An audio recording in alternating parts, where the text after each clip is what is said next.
This is the Live Like Warriors podcast. I'm your host, Bryce Kenny. We've got a lot to cover today, so let's get right into it.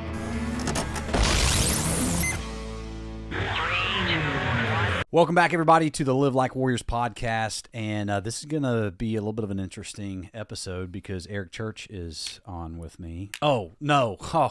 He took his disguise off. It's actually my really good friend, Matt. It's so I can feel more comfortable. Yeah. Have you ever seen Big Daddy? Yeah. With Adam Sandler. These are my Big Daddy shades. glasses? Oh, Yeah. that where you become invisible, That's right. like the child. Okay, That's right. Yep. That's perfect. Well, I'm excited because we're gonna have a probably a fun discussion. It'll probably end up getting awkward at times as well, just I hope because so. Matt and I have the most awkward conversations, but in like a cool way. I don't know if it's cool, but I don't know, but it's a way. It's a way. But today we're going to talk about risk, and I would say that probably more than anyone else that I talk to in my life, I talk about things that are risky with you, whether it's investments and things like that. But we've been doing life together now for like what? I mean, when did you come to High Point? 2007. Yeah, 2007. Yeah, so it's been 15 years, man. You came back from school in 08, 09. Yeah. That's right. So it's almost been 15 years. This will be 15 years of us basically doing life together and being buddies. And it's kind of crazy to think of where we were 15 years ago. Oh, golly. You know, you were doing, so you had just come to High Point and you were starting to coach at Wesleyan Academy, Yep. right? And if you guys have not listened to that episode with Coach Reitnauer, Scott Reitnauer, it's called Truth Will Set You Free. It's another episode that you will want to hear about, or want to go and listen to or watch. But you came. Excuse me. Ginger ale. It's 10:30 in the morning, Matt. Breaking open a beer? I'm wild. No. It's actually a Schweppes. Schweppes. So you came to High Point, though, to coach. I was coaching. That's how we kind of met each other. Yep. And you were wanting to be a part of the program, but you were doing like send out cards, which was a MLM.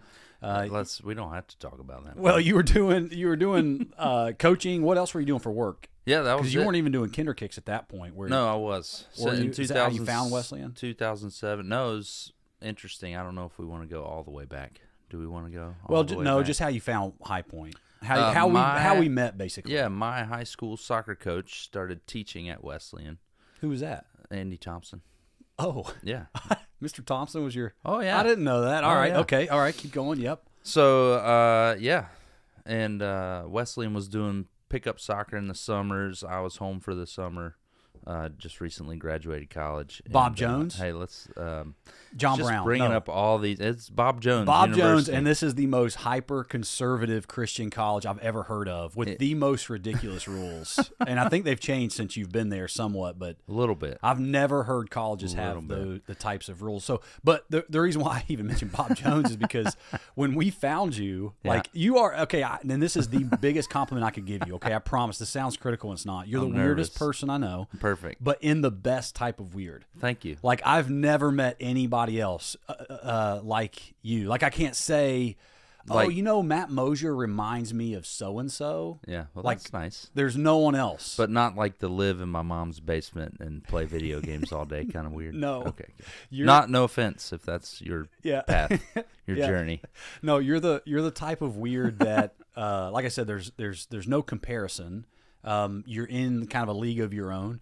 But the reason why I feel so confident like doing that is because of the last 15 years and the growth and the opportunities and the stuff that you do now, because we're going to get into this in just a minute, but we're talking about risk and here you've got a $5.5 million real estate portfolio with 112 doors and you've made a career out of real estate, and that is not what I thought.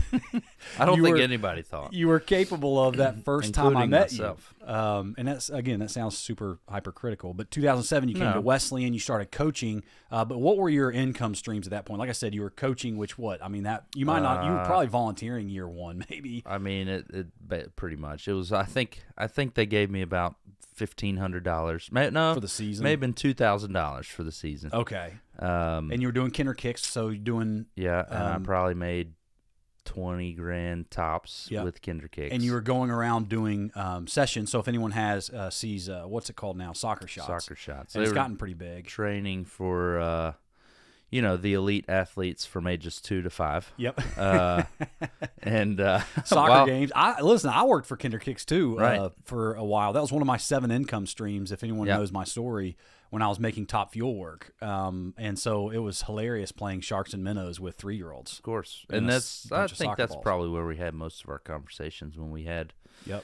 We dual coached one place, and we would talk about MLMs and stuff like that Yep. because we were both in one. Yeah, I was doing Amway. Yep. You were doing send out cards. And so total revenue of that year I first met you after college, like you weren't using your degree, you weren't doing anything that you probably had thought. What did you want to be when you were growing up? Oh man, I'm pretty sure. This is not a therapy session, right? No. Okay. I'm pretty sure. My father's a minister, and I had thoughts of going into some type of ministry, or I don't know, your typical astronaut, firefighter. I don't know whatever little guys like to. I don't know. I mean, professional soccer was something that I was like had crossed my mind, but I just I think it really boils down to some type of passion, and I don't know.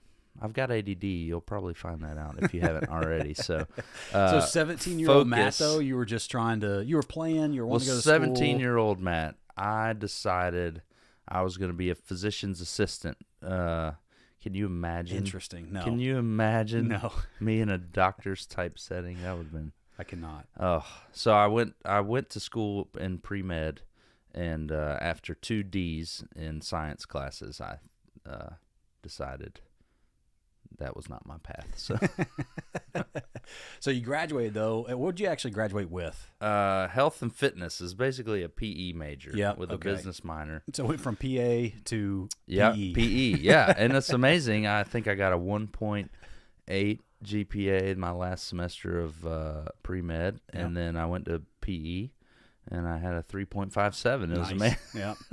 Coaching softball was pretty tough, but So this is why I say all this though is because I'm really kind of painting a picture for the listeners of who you were yeah, versus who you are, because a lot of people they're going to hear $5.5 million real estate portfolio and 112 doors, and they're going to think, no way I could do that, right? well, and there's a lot of assumptions when you hear that Yes. those numbers that I had a rich uncle or whatever. Right, you think- we can get into the details. Oh, later, and we but- will here in just a minute on how you actually made that work, because I think your story is, and I've told you this when we're sitting there golfing. Matt and I golf a lot together because his career has made his life very flexible. He can go and golf you're golfing today. You might golf true.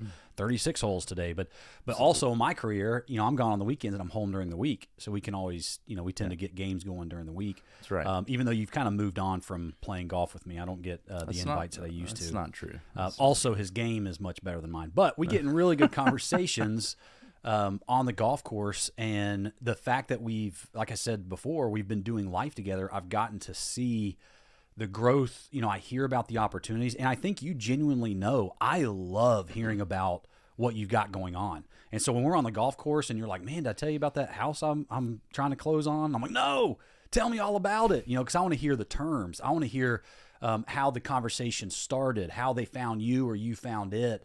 Yeah. And here's what's so cool. It seems like every real estate transaction is unique. Oh, definitely. And how you've the made way I those do work. Yes.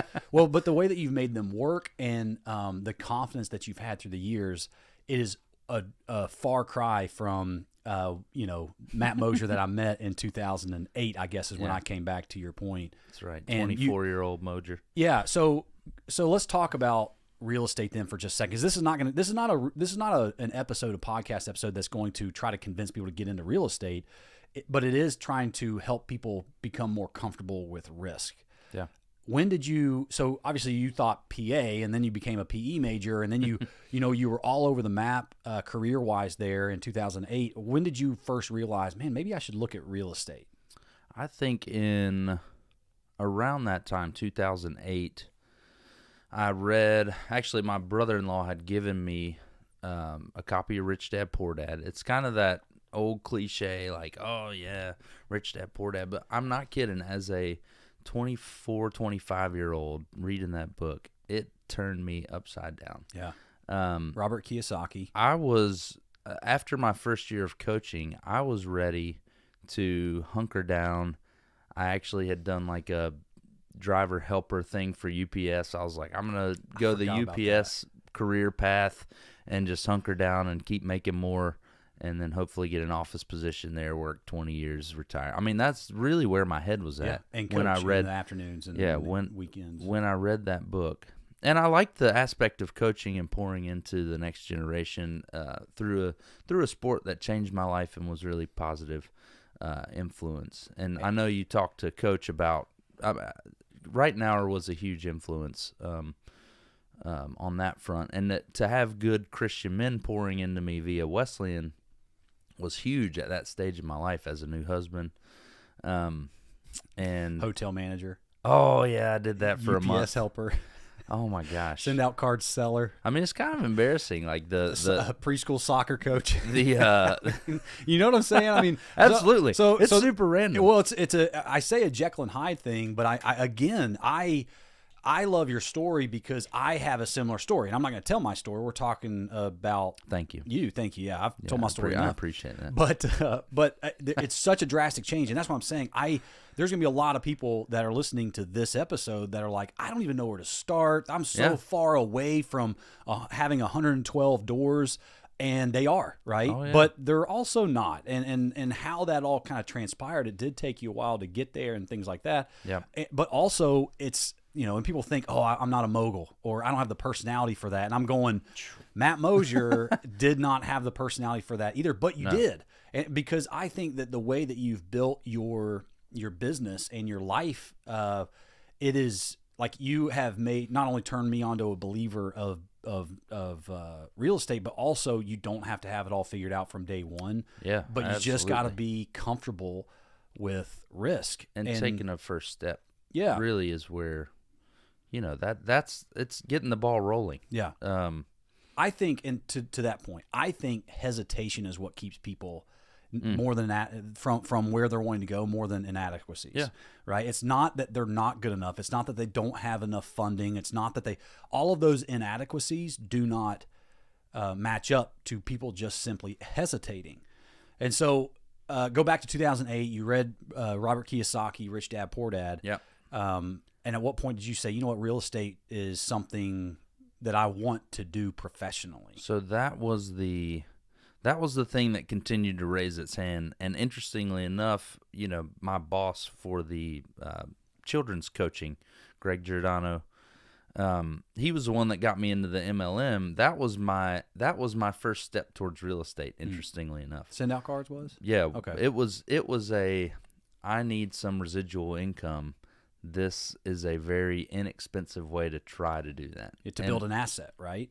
And it was really hard work. And anyone who says multi-level marketing is not sales, they're not telling the full truth. It is 100% sales. But I learned a ton through that, and through those connections, I asked everybody I knew, "Hey, how do you go from nothing to buying real estate?" And at that point, I'm reading Kiyosaki. I'm like, "Can I get a property with a billboard on it? Can I get mini storage facilities?" And everybody that I talked to, it was amazing to me that professionals who were supposedly successful in their career had no clue how to break into, buying a real estate investment property. And so finally, one person, a friend of my father's son, who was an entrepreneur. He owned bars and restaurants in Greensboro. A friend of your father's son, so your brother? No, I said that wrong. Let's back up. Let's see. One of my dad's good friends, his son. Okay. There was a comma that should have been right in there. So anyhow, he had done well in a different type of business, but part of that, I thought was surrounding real estate. And so that was it took me about a year to stumble through asking, everybody. Mm-hmm. It was kind of like, you put yourself out there a little bit. It's a little humbling and embarrassing, but when you're 26 years old, it's a little easier maybe to do that than when you're 43 years old. Mm-hmm. However, it's just about asking questions.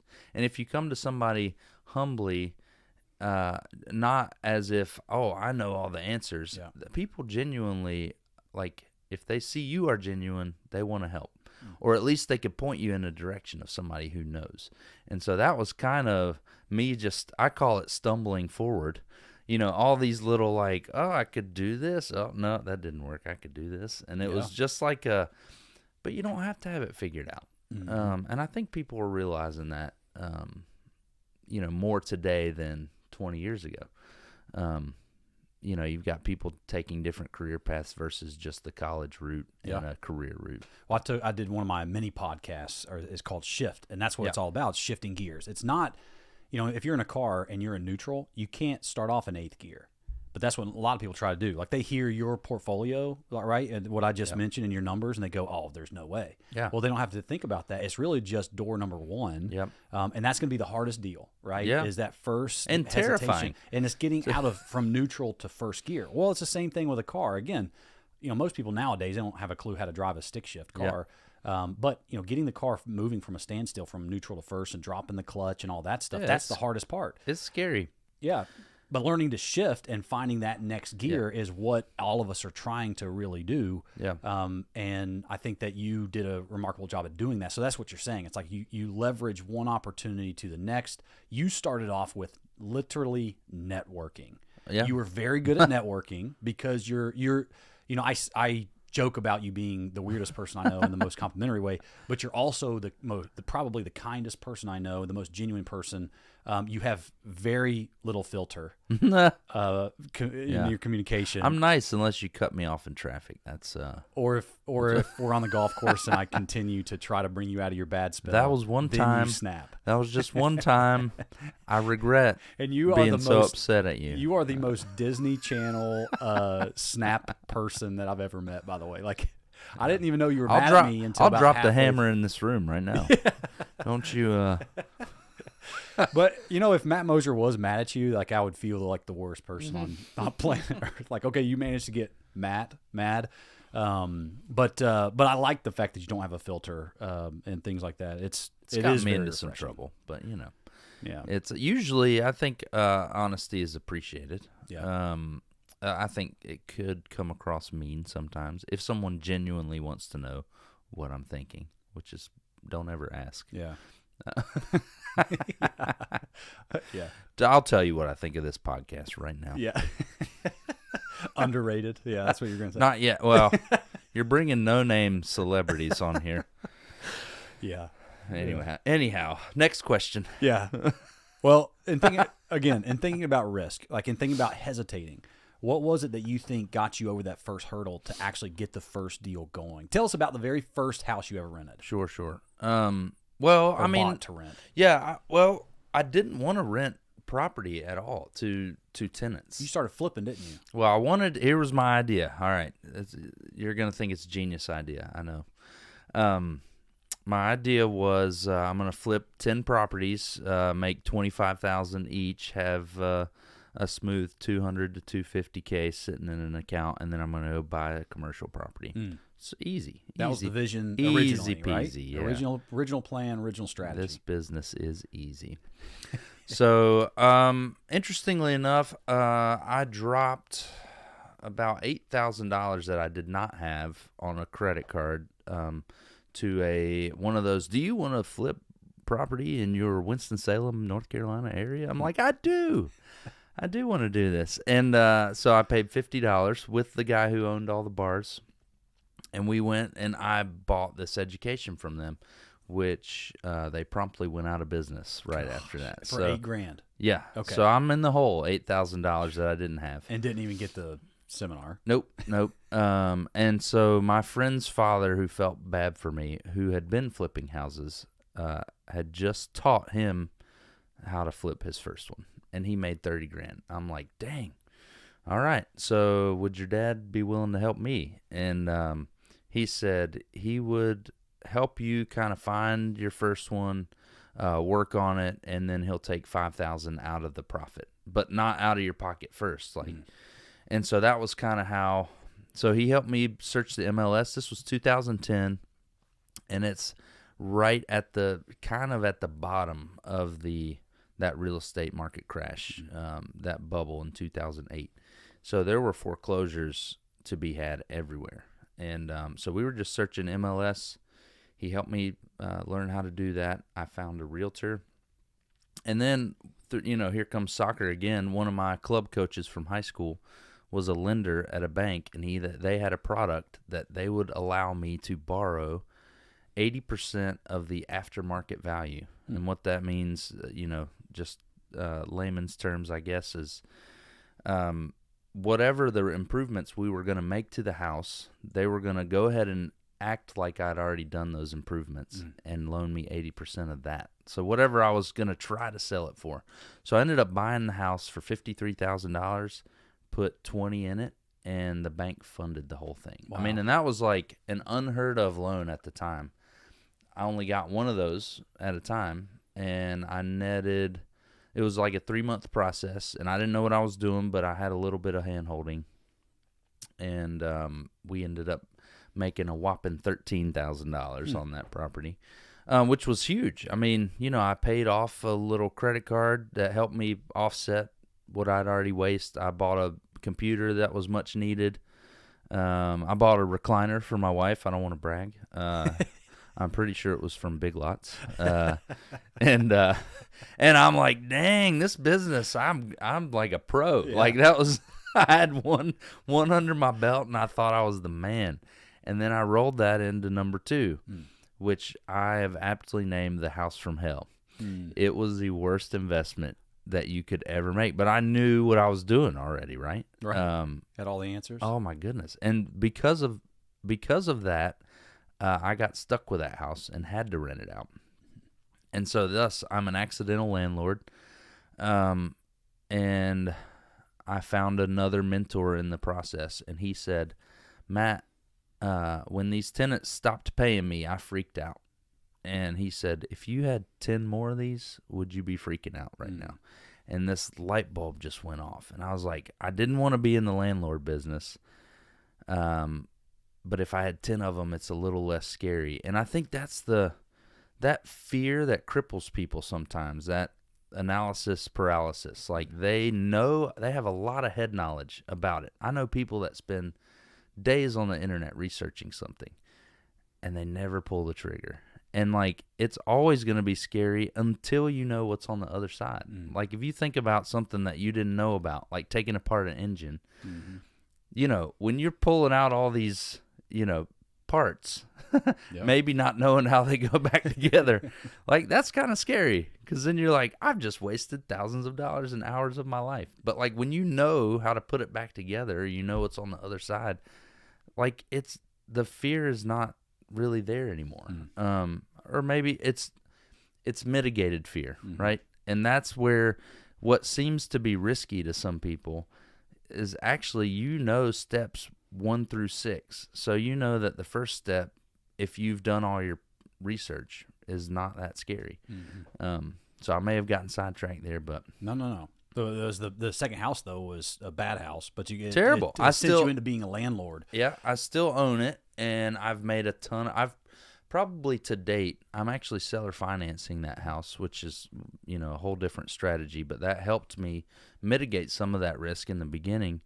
I've probably to date made $60,000 on that house and continue to make every month. Wow. And so, and everything's leveled out. If you start to chip away at the things that could go wrong, and when we bought our first home that we lived in, I was terrified of like, oh, what if the roof leaks? Yeah. What if the water heater busts? What if, this, what if that, and you can what if yourself out of doing something really easily. You think about, if you recycle negative thoughts over and over and over, no wonder people are so scared. There are people that won't drive because, they had got in an accident one time. Yeah. And so, and that's a valid fear. However, there's a different way of life that's better, I think.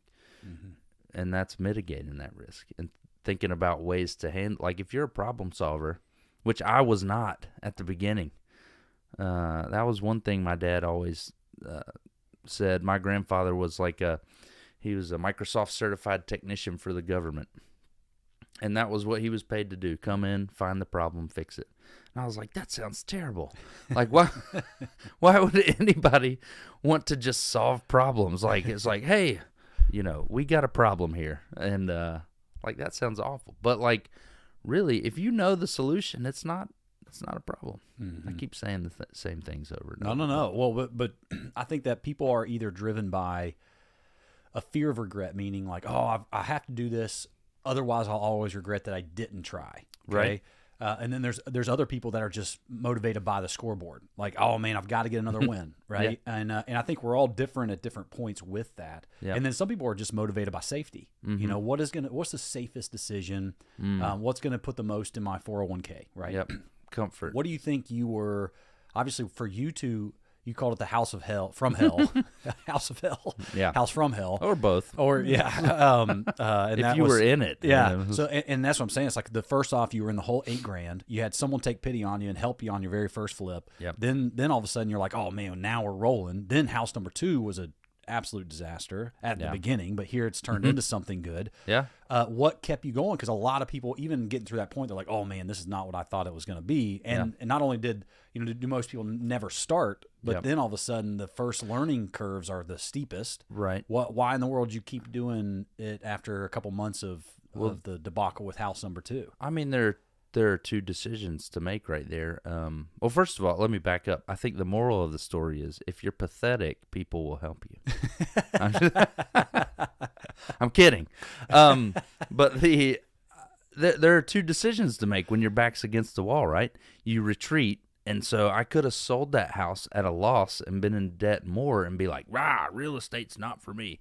Because if you talk to anybody about residential rental property, everybody's got a story. It's probably not a personal story. It's probably, my uncle bought this house and then people put concrete in the toilet. And it's like, well, that's dumb. Like, maybe that happened. But you probably bought the house in a bad area, where tenants are less than respectful. Let's put it that way. Yeah. So that's what I'm talking about, mitigating that risk. Like, the whole cliche real estate thing is like, location, location, location. Well, I mean, sometimes you can't afford to buy in the best location, but could you afford to buy in a middle of the road, location? Not necessarily the bad area of town, but, something that's going to rent for a reasonable amount of time, like a good blue collar, hardworking family needs a good place to stay to. And I think it has to be deeper than just dollars. And I know people that don't have any money, or have less money than they would like to have. A lot of times they think, if only I had this, that all my problems will be solved. Well, what you find out is if you got to that point without sacrificing, things like family or your values or things like that, even if you get to that point and you have less debt or no debt or whatever, it's not fulfilling. It's not satisfying. And so it's got to be something deeper. And what I found out is I could fill a gap where, someone who needed to sell their house, like, felt good about selling it to us. And then number 2, on the tenant side, could I provide a good product to someone who is normally taken advantage of in that space? And but it didn't start that way. It became deeper because of relationships like you and I have, things like surrounding myself with people like Coach and people who are constantly looking for a way to project upward. If they have a deep faith in Christ, using people to affect other people positively. I kind of stumbled over that, but that's the gist of it. It had to be a deeper meaning than just $1. I think that was your question. Yeah. Yeah. Well, and as you're building up assets and stuff like that, like, it sounds to me, and that's what, 2011, 2012, like, we were both getting our teeth kicked in at the same point, right? Yeah. I was getting my teeth kicked in with drag racing stuff. Yeah. I came and saw you. Yeah, that's right. Yeah, you did. In the rain. Yeah, my very last. I saw one run. And that was my last run. It was incredible. You saw my last Top Fuel Pass, Yeah. and that was one of the best weekends and worst weekends. Yeah. Like you talk about Emotional. forcing something, it was all very, very forced. Ended up being a terrible weekend, and ended up being my last. But anyway, but we were getting our teeth kicked in 2010, 2011. Yeah. We were learning a lot. Like we were failing like crazy. But we both, I think that's why we were always drawn to each other, is because what got us through the failures was knowing. Well, there's a bigger picture to this. Yeah, there's something on the horizon, and I think, I guess there are two schools of thought, but like having a vision, of what life could be. And I had a business coach for 2 years during COVID, and she said, "You escape to the future," which I thought was a good thing. She was kind of saying it as a negative thing, but Really, yeah. It's a way to say, okay, well, I'm in the muck, I'm in the mud right now. However, it's not going to be this 5 years down the line, 7 years down the line, 10 years down the line. And I'm sure my wife is sick of hearing me like say, hey, in 3 more years, this same investment is going to be so much better, but it started to evidence itself. And I think just like anything, like anybody's career, it took probably 5 years to get rolling. Now you see people, explode seemingly overnight. They may have been working on something under the scenes that you didn't know about. But I probably only bought 12 properties in those first 5 or 6 years. And then years 7 to 10, I bought 80. Yeah. So it's but I mean, multifamily was definitely a big piece of that, and the only reason that I shifted gears was because of a relationship that I had with another investor. And that's the thing, surrounding yourself with people that are where you want to go. I mean, it sounds really elementary, but that's huge. It is elementary in a good way. Yeah, it's huge. I don't understand. Like, I am not the smartest person. See, can't even talk. I'm not the smartest person in the room, and I kind of look around sometimes baffled that people who are more intelligent than me haven't figured stuff like this out, because it is literally, hey, this guy has done what I want to do. Yeah. Maybe he'd be willing to talk to me for 5 minutes, and then approaching it humbly is huge. Some people don't have that in their DNA. Me, I'm spilling coffee and tripping on myself and stuff, so I have no room to be arrogant.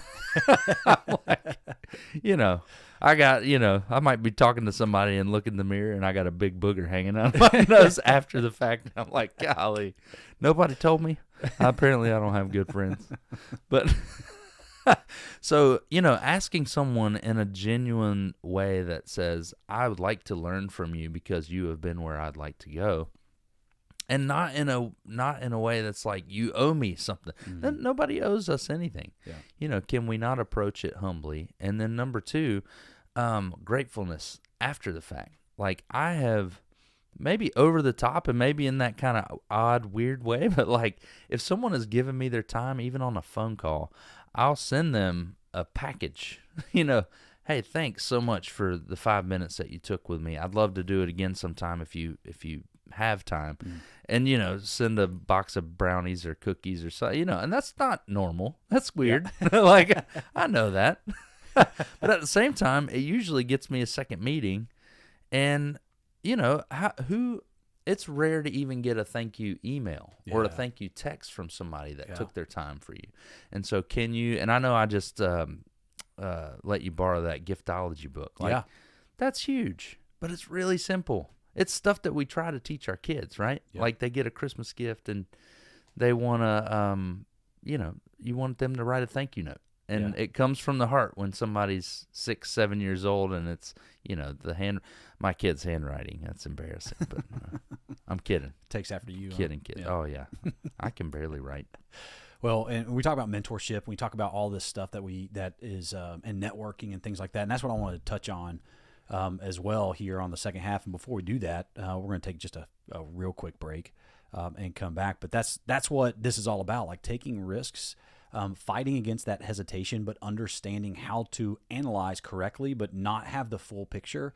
And as long as it's pointing us in the right direction where we want to go, at some point pulling the trigger towards what we really want most. And it's that idea of what do you want now versus what do you want most. Yeah. Right. Yeah. And having the right people in our lives and surrounding yourself with the people that are where you want to be is a huge life hack that gets harder as you age. Like I'm 35 and it's harder not because I don't have people in my life that are where that aren't in a good place and I want to know about where they're coming from, but it's because the more risk you take, the fewer people are in the room that are like you. Yes, and there is no manual, and there's no manual for me. Like there's absolutely no manual for what I've done in my life, and now as a Monster Jam driver, and where I'm wanting for my next journey to take me and things like that. There is no manual. You didn't read how to be a podcast mogul, Monster Jam driver. I didn't find that. If anyone knows where that manual is, for please dummies. send it. Yeah, for dummies. That's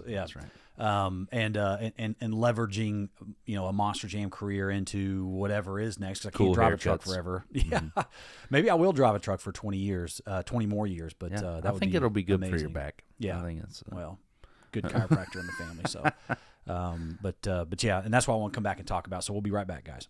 Have you joined our Warrior Chain yet? Imagine being part of a 5,000-person email chain army that makes coordinated efforts to fill specific needs that we find, where every dollar given goes straight to that need instead of some CEO's salary. A $2,500 wheelchair for a family that can't afford it? That's 250 warriors giving $10 each, and we fill that need within the hour. That's the power of the Warrior Chain, and we want you on the battlefield with us. LiveLikeWarriors.com. Now, let's get back to the episode. Welcome back. All right, so we're talking about mentorship. We're talking about taking risk now, right? We're talking about not Real getting risky. so paralyzed Real by risky analysis, stuff. right? Yeah. Paralysis by analysis and all that stuff. I will tell everybody this quick story that you're the only person that has backed me off of a golf ball. That's terrible. I don't think there's anybody else in this world that, and that's like a challenge, right? If you're, big into golfing, it's like, they call it the back off challenge. If you can say something that rattles somebody so much they have to step away from the ball as they're about to hit. Yeah. Matt Moger has done that on numerous occasions. I don't even think it's a challenge to you. Like, you're not trying to do it. I'm just talking. You're just talking. Which probably you're not supposed to talk in backswings. So would you like to tell a story about my putt? Or I don't know if that was appropriate or not. But what I will say is I don't think you actually backed off. I think you tried to putt through it and missed and then blamed me. No. I backed off. I've done that before. I've blamed you for talking in numerous of my putts because I miss a lot of putts. And if I can have the opportunity to blame somebody, I will. But I was putting and you were fairly new on the tour. Yeah, I think. in the monster truck world. Yeah. And honestly, I can't even remember how it came up, but basically, like, you're asking me about just driving, hitting the like throttle pretty hard. That's what it was. It was like, how aggressive you have to drive in order to jump a monster truck. That's 12,000 pounds. 20 feet in the air, and so it sounds like something exactly what I would say over the ball, right? So I'm getting ready. I'm lined up. I've got my putt lined up, and then I just hear behind me. I bet you're an aggressive lover too. I mean, that was only speculation. Just, I feel like the way you drive is the way you are, We don't have to go into or too married, many details. to women, to other people. I mean, that's part of marriage, but, I have never laughed so hard on a golf course in my life. And because not only did I not know how to respond, and absolutely 100% yes, I missed that putt. It would have been amazing if you'd have made it, though. Yeah, sunk it for sure. But we do play a lot of golf. But one of the things that I get a kick out of hearing about too are not just the deals, because if you have 112 doors right now in your real estate portfolio, recently 114, but you said one or two burned down or something like that. We did have a fire on my birthday. That's great. Which would have really, really wrecked your life if you were down to one door, right? I mean, imagine. But it's perspective, right? It's what you talked about in the first half of the podcast, which is pretty amazing. And everybody was okay. But anyway, 112 doors. Yeah. But one of the things that I get a kick out of hearing about are not just the deals, but the way that you have networked. And that's what I would encourage everybody to start with. If it's not financial, if they're saying like, I don't have the money and all that stuff, which is a whole nother thing and topic. But if they're wondering, okay, where do I start taking more risk? Take more risks relationally. In my opinion, like take more risks on how you network. Sure. And you've been all over the map of the last 12 years, really 15 years since I've known you on finding kind of your community. And I think you've been really good with where you are now. Like, yes, it's a country club and I give you a hard time about it and stuff, but you've worked up to that. And because like you couldn't have just started in 2008 going to join, Bermuda Run Country Club. And now all of a sudden you're getting deals. Like, no, but you do get deals and you've built relationships and found investors along the way through what you've done today with that country club, which is great. But you've done a lot of other ways with networking and finding that community. How should somebody think about networking into the types of people that will help them get where they want to go? Sure. Well, a lot of that came from, finding a good mentor, and that's rare.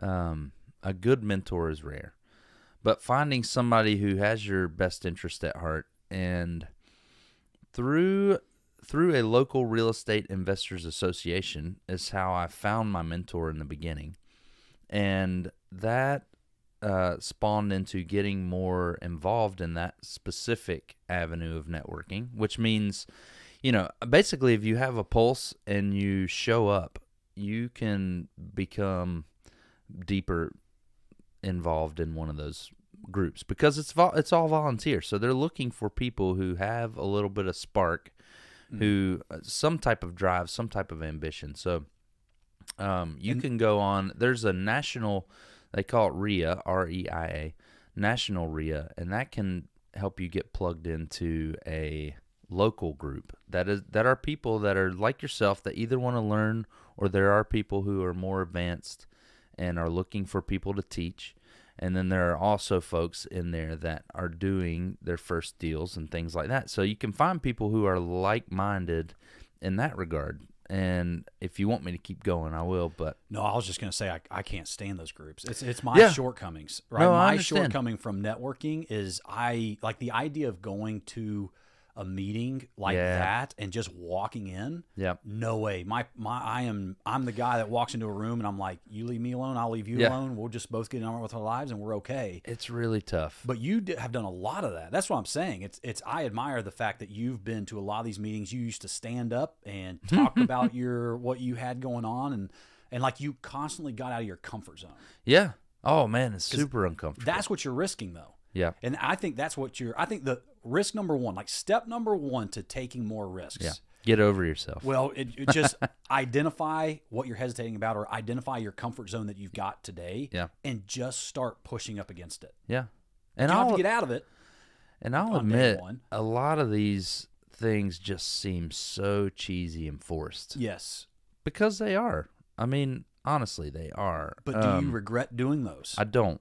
And don't. Why? And because I found a great core group of people. The guy that encouraged me to flip from single family rentals to multifamily was in that group. He and I served. He was the president of the group for 2 years, and I was his vice president. And we got to travel to Austin, Texas, to some conventions together, Atlanta, and the time in between sessions, whatever, I'm just hanging out with somebody who's done more than I've done. Yep. And we're just bouncing ideas off of each other, or you never know what this conversation is going to, like, I could say something that is seemingly insignificant to me, and it might just trigger an idea that you have, like, well, what if we did this? And so a lot of it was that kind of brainstorming, or hearing how other people had structured some deals when they didn't quite have all their funding together or whatever. And so that was initially where it started. Where it is today, that gap, I decided that if I was going to grow at the rate that I wanted to grow, then I had I had to network with people where I was the only one doing what I did. I was in a group of, 30 people, and we were all trying to do the same thing. Well, that's helpful to a point. But if I were going to be the professional in the room, I had to start going to Chamber of Commerce. I did BNI, which is Business Network International, for several years. And in all of those groups, I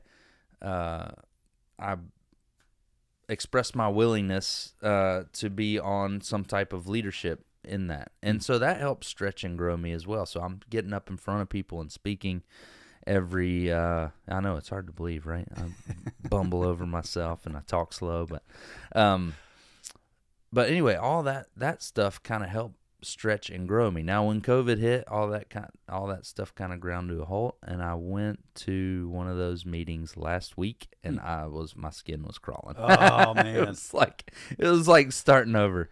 And I don't necessarily need to be in all those groups at this point, but the funny part is people remember you based on your tag, your hook, whatever.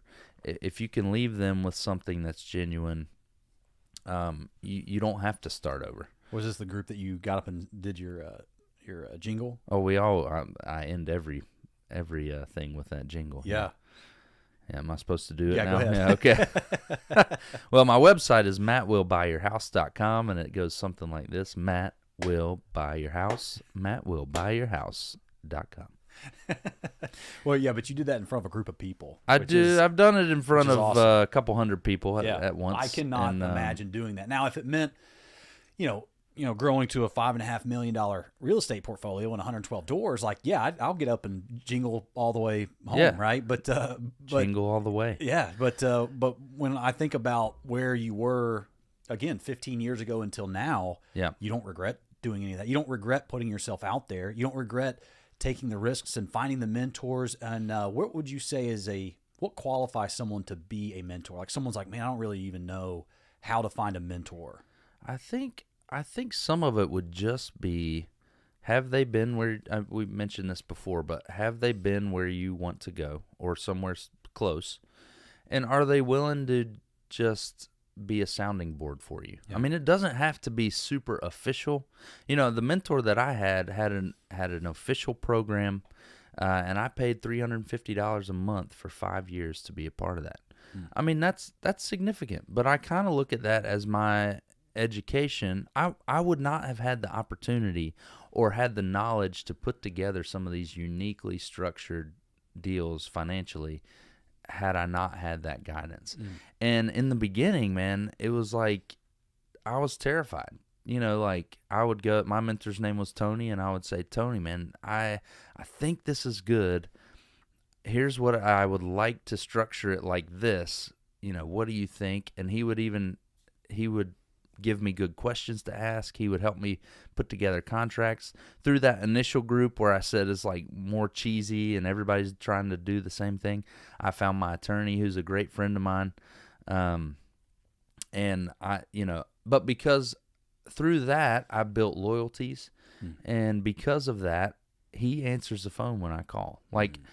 I've had so many other friends and other investors say, this guy he never gets back to me, whatever, like this. That's because they're just using him as a service. Like this guy, I don't know if I want to say his name, but he's one of my good friends, and he's actually mitigated some stuff for me for free. I got sued 3 times by the same guy. And that kind of stuff happens. If you'd have told me as a 26-year-old, you're going to be tangled up in some lawsuits and have fires and all this kind of stuff, I'd be like, no thanks. Right. I'm not interested in that.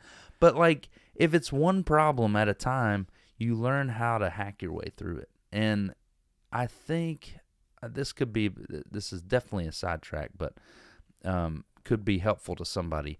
I think most of the time when people throw out threats or whatever, they're insecure about something. And it's just words. Unfortunately, we're in a society where people just think words don't matter. I mean, you look at the internet and it's just full of, people flexing or fronting or whatever. And how much of that is truth? that was way off topic. No. But well, that's still truth though. And first of all, we got a great podcast about truth will set you free, like we talked about earlier, but with Scott right now. But the point being, like when we think about mentors that have fruit on the tree, and like I probably should do a whole nother episode on this, but like becoming a professional fruit checker, right? Like understanding what if people have the results that you want. Sounds interesting. Yeah, you were going to take that. You got to smell the cantaloupe at the grocery store. You smell it. You got to tap on the watermelon. Look, that's a skill. Yeah. But becoming a professional fruit checker, and again, some people, I'm surprised at how many people I meet now that have never had a mentor. Like they would say to themselves, oh yeah, I had someone that was a good influence for me back in high school, a teacher that I really liked, but that wasn't really a mentor. No.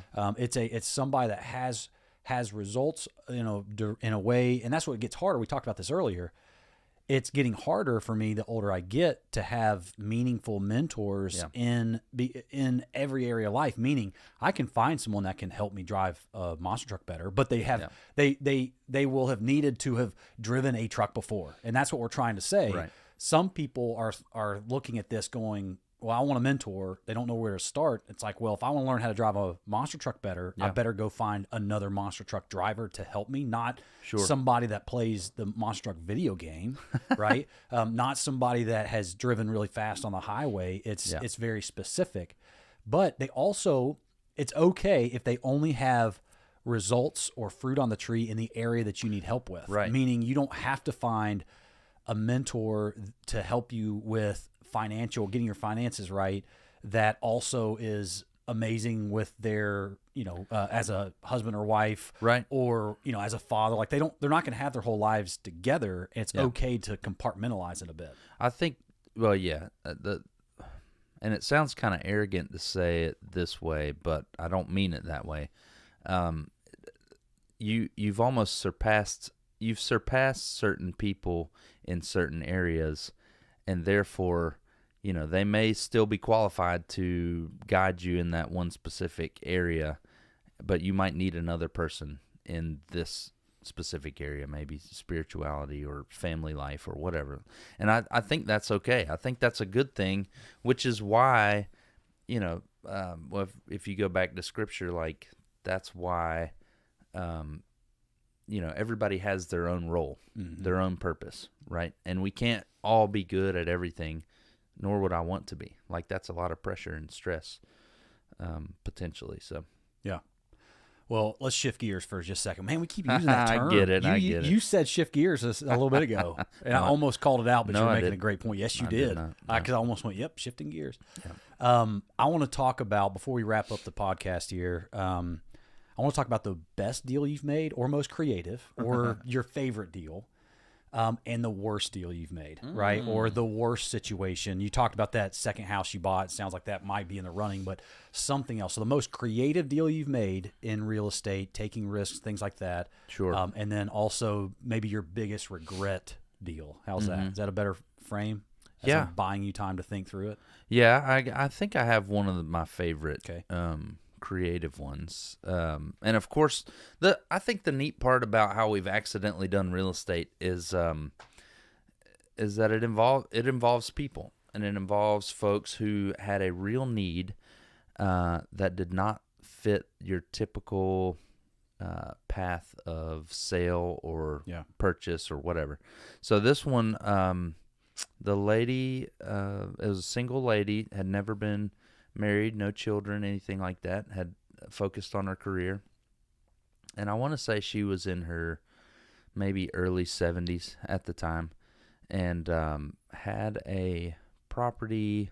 It was like a 2-bedroom suites. So like the living area was in the middle, and then each bedroom was on either side, and each bedroom had its own bath setup, and one of the bathrooms was also the laundry area. So it's pretty neat setup, and it was on the 10 tee box of the country club. And she had found me because we wrote an article about ourselves in a. Did you write it? Yeah, I wrote it. I didn't know that. That was a feature. Yeah, well, that's what I thought. Was. I It was. I just featured myself. it was an in-neighborhood magazine. That's just the way they make money is off of sponsorships. So, it's full of advertisements, but there are some articles and other pieces in there, a small editorial. So we were the featured family on the Bermuda Run Living magazine. And so my kids were young at the time, I think 5 and 3. And so we had some professional photos taken that we paid for, and so we were featured on the front, and we wrote a 2-page article with some of those pictures inside. And I thought that they were going to edit the article and put their spin on it. But anyway, it said article by Matt Moger, which is like, oh geez, copy and paste. So, yeah, right. It was, and I think I had a misspelling in there, and I'm sure you did. Yeah, thank you. So anyway, this lady had read the article, really liked the fact that I had gone to a hyper-conservative, legalistic Baptist school. Yeah, very much. You never told me that Bob Jones helped you. Yeah, in this it situation. paid off. Okay. You should Google Bob Jones if you don't ever Gosh. heard of it. So anyhow, she had read that article, highlighted it, saved it for about a year, and I get a phone call. I put my cell phone number in a magazine, which seems dumb now, but she had called, and I came over, looked at the property, and I gave her an honest assessment. And what I told her was, I said, my offers for this are not going to be very good. I said, you have enough margin here where you can sell with a real estate agent and make some money on this. She thought she was just going to come out, it was going to be a wash. It turns out she had purchased the house in 2007-8, and it was a terrible interest rate. She bought it for too much, and it had been underwater for a while. But now she was back to where she could sell it for a profit. And so I gave her the name of 3 realtors that I trusted, and she looked at me with, her eyes were watering. She said, Matt, I don't have time to mess with a real estate agent. I know that they're going to take their time and bring a bunch of people through my house. And she says, I just need to go be with my niece and nephew in Indiana, and I want to move, tomorrow. Not literally, but time was of the essence for her. And I said, well, but my offers are bad. I said, they're not going to be good. And she said, well, that's okay, because I was uncertain. With a 2-bedroom in there that had a high HOA, I was uncertain on what I could sell it for. This was before the market went very high in the past 3 years, 2018 through 22. This market in our area, and I think a lot of areas, has been very high. This was before all that, so I wasn't quite sure. So I ended up buying the house for $110,000. Which was a good deal for me, but that required her to pay me to take her home. She was going to have to pay me $18,000. She owed what's that, Matt? 28. Yeah. She owed $128,000, and I could pay $110,000. That was what I could do, and I told her, I said, that's the best I can do right now because I'm uncertain. And she said, that's fine. Wow. I said, well, you don't have to pay me all that at once. So she wrote me a check for $6,000 day one. Wow. We closed. She wrote me a check for $6,000, and I was still continuing to pay on her mortgage. I'm getting in too many details that'll be confusing to some folks, but I basically took over her mortgage and was paying that high mortgage monthly costs for me. So basically, the first 3 months came out of that $6,000, and then I made some improvements. I put about $4,000 in it. So I was basically, for the first 2 months, I put the money into the house and not out of my pocket at all. Yeah. So basically, I have, quote unquote, a free house, and then we sold it 2 months later for $166,000. Now that wasn't a rental situation; that was a flip. But she actually called me and said, hey, I have to show less in my bank account so that I qualify for Medicaid in this state. Would it be okay if I wrote you the remaining $12,000 check today? And I was like, let me get back to you on that. And then I called her back and I said that would be fine. That was, but that was a neat. But I've actually got a YouTube video on our website, m5homes.com. Just shameless plug there. But a YouTube interview with her, where she talked about how that took so much stress off of her life. Wow. And she got to move 2 weeks later. I connected her with a moving company that moved all her stuff to Indiana. The stuff she wanted to get rid of, I called in Habitat Restore, and they came and picked it all up for free. And so there were just a lot of little pieces that we were willing to kind of go above and beyond for this lady, and that was probably one of my more fun ones. Yeah. Yeah. I like it. Now the crappiest one. Well, why didn't we do this backwards? I guess we actually did the. I'd rather end on that one. We Yeah.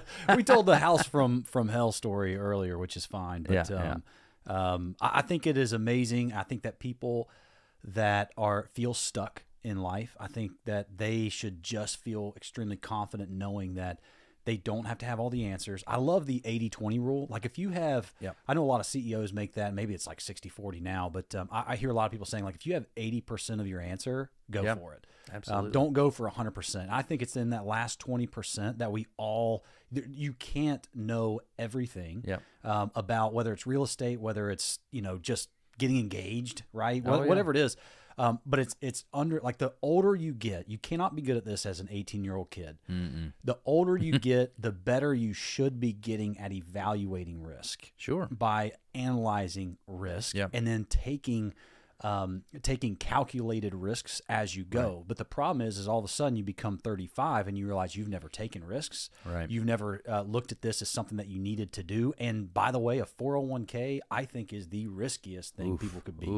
Now we're not gonna give financial advice on things like this, but I think that the way that we all think about stability and safety and comfort has got to change, and it will change. Like we're going into, I believe, a financial reset. Yeah. I do not believe that we're going into a recession. I think everything is going to get reset. Yeah. When we've got people that are, we've got a government that just is printing $1.7 trillion. Like we're already, X amount of $1 trillion in debt. Like the U.S. dollar will go away. Yeah. That's what I cannot solve for those things. The things that I'm taking risks on today, the investments I'm making today. The thing I can't solve for is, well, what is life going to look like in a year, in 2 years? Yeah. Is this the right time to invest or to hold? And again, I'm not qualified to make those decisions and talk about those things. I can talk about what I'm doing. You can talk about what you're doing. Are you slowing down with your investments or your portfolio? Not at all. No. And the thing about it is it's not oh, great, so this is a great time to put all your chips in the middle of the table. This is a podcast about don't let your hesitations be the reason to not take risk. Like let your analysis be the reason. Let your gut, like it's okay to follow your gut and to do that and go find those mentors that can help you in those areas. But if it's hesitation that's the reason why is keeping you from creating or keeping you from risking something. Yeah. Again, you don't have to shift from neutral gear to 8th gear. Right. You don't go from 0 to $5.5 million real estate portfolio overnight. But if it's going from neutral into first and just beginning to act, that's what I think we all have to do. Yeah. And whether we do it today or whether we do it in the future, I believe, and that's what I'm saying. I simply believe that we're going to be required to do this thing, not by the government or things like that, but we're, the one income thing and just getting, that's all out the door. Like if I don't have a side hustle and making it work for me, to me, I look at the side hustles and the things that I like to do and the investments I make as, well, that's going to be a gear down the road that I'm going to be able to shift into. Yeah. I want to do more speaking. I want to, have e-commerce businesses. I want to do that sort of thing because I want to write a book that is created. I've written the book. But I want to publish the book that hopefully becomes an asset. Why? Because one day I think I will need it. I can't drive a monster truck forever. But that's what this is all about. So if you were to leave one final piece of advice for people to take more risks, what would it be? Don't do drugs. No. Well, I don't know if I can just say one. I should have written that down. I will say that your friends and family aren't always the best sounding board.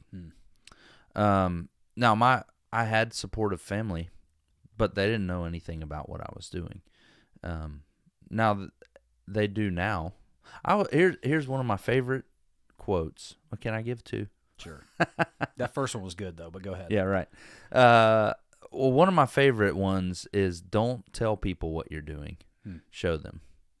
So it's undisputable that you are a monster truck driver because you drive a monster truck or you've driven a monster truck. It's undisputable that I invest in real estate because guess what? I've invested in real estate. So no one can come to me. It doesn't matter what my education was. Like, no one can come to me and say, hey, you're not this, because I am that. And so I don't worry about what other people say in that regard. But my favorite quote, this is what I want to leave people with. It's by an author who has passed now. His name was Charlie Tremendous Jones. You've probably heard me say this 100 times. He wrote a book called Life is Tremendous back in the 70s. And I got to meet that gentleman, and he was a dynamic personality. The coolest, funniest old man I've ever met. But he made this quote famous. I'm not sure it was original to him, but he says, you're the same person in 5 years that you are today, except for the people you meet and the books you read. Yeah. Love it. Well, and what you're saying, and that's the best bow that we could put on this. Risk requires action. Risk really ultimately, though, requires some level of change. And it could be a change of your environment. It could be a change of your inputs, right? What you're listening to. Yeah. But if you were in life where you want to be, if you were already in life where you're wanting to be and wanting to go, then then the people around you would be different. But it's the fact that you're not where you are. It's the fact that you're not where you're wanting to go that makes us have to go back and audit. Sure. And say, okay, something has got to change, whether it is my environment, whether it's the people I'm around, whether it's the inputs, whether it's the outputs, right? The actions I'm taking. And that's what I would encourage everyone to do is like take an audit, because if everything was set and everything was right and your environment was right and your people that you're around, your culture was right, then you would already be where you're wanting to go. Yeah. So that's what's got to change, and that's what the audit has to be, and that's where the mentorship comes in, because that's where the culture and the inputs actually begin to change. Yeah. And if people really just are like, I have nowhere to go, start with people online. Like, start listening to Robert Kiyosaki stuff. Start reading their books and start understanding even the questions and the stuff to even look for. Right. And there's tons of information online. There's tons of stuff all over YouTube. And start finding, hey, who understands this this thing that I'm wanting to do. And if it's, my risk is I finally want to get married, right? I want to ask the girl I've been dating for 7 years to finally get married, but I don't know where to start. Well, go find people that are successful in marriage, or go find, go to a marriage conference, or go on YouTube and figure out who are the people that are giving the good marital advice, and start listening to that stuff. And that's really as simple as this is, from getting out of neutral into first, taking more risks. And again, if you were already where you were going to go and wanting to be, then you would already have the things around you, the people around you to get you there, but you don't, because you're not there. Right. So create that change and watch what happens. Yep. So thank you guys for listening, and I hope this was a very productive podcast. And to the only guy that has ever made me back off of a golf shot, Matt Moger, best of luck, man. I can't wait to see you get to hit that 10 million. I can't wait to see you hit 250 doors. I don't even know what the end goal is, but I know that if I've seen you grow the way you have in the last 15 years, I am so privileged and so honored that I've gotten to watch the growth. And I'm glad that we've gotten our teeth kicked in different ways and in different pursuits along the way. Yeah. And that we get to talk about it on the golf course. So we need to get the next game going. All right. Amen. All right, let's go light up some stogies. You brought that cigar. I'll have to bring mine too. Thanks for listening to the Live Like Warriors podcast. Do us a favor and share this with one person today. You never know who desperately needs to hear this message. And don't forget to join our warrior chain at livelikewarriors.com. We'll see you on the battlefield.